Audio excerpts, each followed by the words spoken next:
Ah voilà, donc on dispose d'un triangle équilatéral de côté A et de surface S, hein, et donc ce qui est demandé dans l'énoncé, c'est à l'aide de l'équerre et du compas, de tracer le côté C du carré de la même surface. Donc on dispose donc, de la longueur petit a du triangle équilatéral. Les surfaces donc, sont égales, c'est-à-dire que on aura donc la surface du triangle équilatéral qui est à 2 racine de 3 sur 4, qui est égale à C2. Et donc du coup, on a C égale A racine de 3 sur 2. Alors, le plan de résolution, ça consistera à faire un certain nombre de tracés successifs pour aboutir en fait au tracé final. Donc le premier tracé qu'on aura à faire, c'est la longueur unitaire petit u de son choix.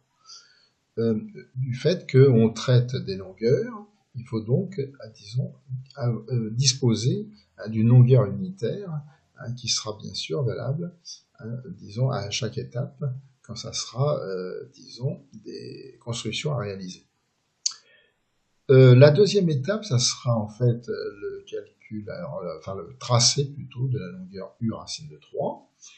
Ensuite, à partir de cette longueur u racine de 3 et de u, on verra comment réaliser le tracé x égale u racine de 3.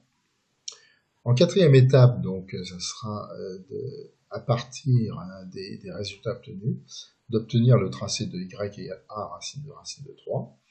Et la cinquième étape consistera à tracer la longueur c qui est égale à y sur 2. Alors, si on prend donc la première étape, donc ça signifie qu'on va là, on affiche à l'écran la longueur unitaire qu'on a choisie. Bon. À partir de cette longueur unitaire, on a la possibilité assez facilement, en considération de triangle rectangle, de pouvoir en effet obtenir la longueur u racine de 3. En troisième étape, donc là, on va déjà faire une construction un peu plus compliquée. Donc on va en AB, donc ça sera la longueur u racine de 3, en BC la longueur petit u. Ensuite, on trace le demi-cercle de diamètre AC. Et donc à partir de B, perpendiculairement à AC, on va obtenir l'intersection en T entre le segment tracé et puis le demi-cercle. Et on peut démontrer que BT, ça représente X, qui est ce qu'on cherchait justement comme tracé. Donc la démonstration est présentée ici à droite et ne présente pas de difficulté particulière. Donc on aboutit comme ça à X égale U racine de 3. Bon. Alors, si on récapitule la situation, on a donc une longueur petit a donc là qu'on connaît, puisque c'est celle qui est présentée au début de la présentation.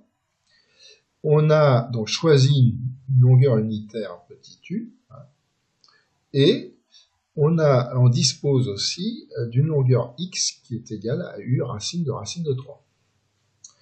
Et donc du coup, l'étape 4, ça consiste à trouver une construction qui permette en fait d'obtenir y égale a racine de 3. Et donc c'est ce qui est proposé à droite. Alors, sachant que en AC, donc on a la longueur unitaire U, en AJ, la longueur petit a, et perpendiculairement à AJ, à partir de C, on a tracé le segment X, qui vaut U racine de 3.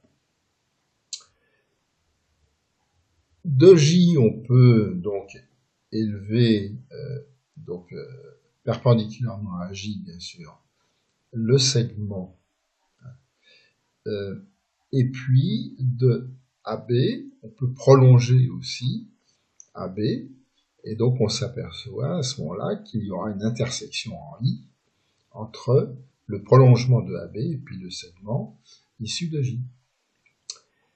Et donc ça nous permet comme ça d'avoir deux triangles semblables, AIJ et ABC. Et donc on sait que donc la proportion de leurs côtés respectifs, ça va nous donner Y sur X égale A sur U. Ce qui aboutit justement à ce qui était désiré, c'est-à-dire Y égale A racine de 3. Et donc après, cinquième étape, c'est la plus facile, ça consiste en fait, pour obtenir C, à trouver le milieu du segment IJ, puisque le segment IJ est égal à Y, et donc ainsi on a, comme présenté sur la figure, C égale Y sur 2. Et notre problème est résolu. Je vous remercie.